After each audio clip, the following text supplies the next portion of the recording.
Let's talk about something that's probably on the minds of a lot of parents out there, the SAT math section.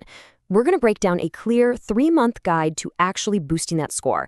And I mean really boosting it by focusing on a strategy that works, not just more practice. So let's just get right to the big question, the one everyone wants to know. Is 3 months actually enough time to make a real noticeable difference on the SAT math test? Can you really move the needle in that amount of time?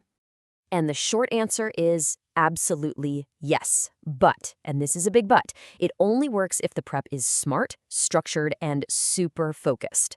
Just mindlessly grinding through practice problems for hours on end, that's just not going to cut it. To really get why that strategy is so crucial, we've got to first understand something I call the practice trap. It's the cycle that so many bright, capable students fall into, and it's the main reason they get stuck. Think about it this way. The math your kid does in school is totally different from the math on the SAT. School math is predictable. You learn one concept, you do homework on it, you take a test on it. But the SAT, that's a whole other ballgame. It throws a crazy mix of concepts at you, all jumbled together, and then it puts you on the clock. So the problem isn't that students don't know the math, it's that they don't know how to play the SAT's game.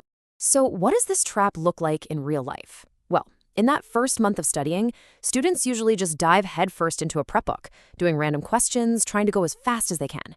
They think the goal is speed. But all that does is create frustration, burnout, and a score that just refuses to go up. And that's when we, as parents, often say this. It just feels right, doesn't it? If they're struggling, they just need more practice. But here's the thing. Practice without a purpose is like spinning your wheels in the mud. It's one of the fastest ways to stay exactly where you are. Okay, so how do we break out of that cycle? We have to completely shift our focus. We need to stop chasing speed, and instead, we need to chase something way, way more important, the one thing that really unlocks a higher score. Let me show you what I mean with a classic SAT-style problem. A laptop is 20% off. After you take the discount, you add an 8% sales tax. Seems pretty straightforward, right? A simple percentage problem. What could go wrong? Well, this is where that ticking clock changes everything. A student who could nail this problem at the kitchen table suddenly gets flustered. They might accidentally apply the tax to the original price, not the discounted one. Or they'll just rush and make a simple calculation mistake. And that, right there, that's the whole issue. It's almost never about a student not knowing the math. It's about these tiny, preventable slip-ups that seem so small but just kill their score one question at a time.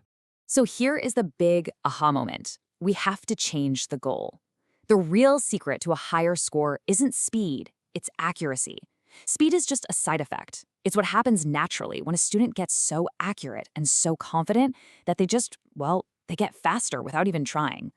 You know, for most students who are scoring in that 550 to 650 range, the points they're losing aren't on the super hard, tricky questions. No, they're losing points because they made a simple algebra mistake, or they misread what the question was asking, or they skipped a small step.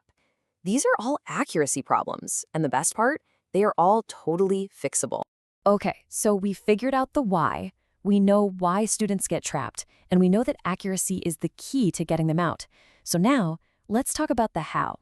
Let's build a real 3-month plan that turns this idea into actual points.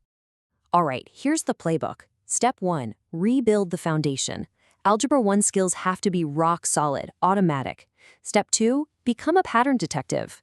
The SAT uses the same tricks over and over. Students need to learn to spot them. Step 3, and this one is a secret weapon, have them explain their thinking out loud. If they can teach you how to do the problem, they truly understand it.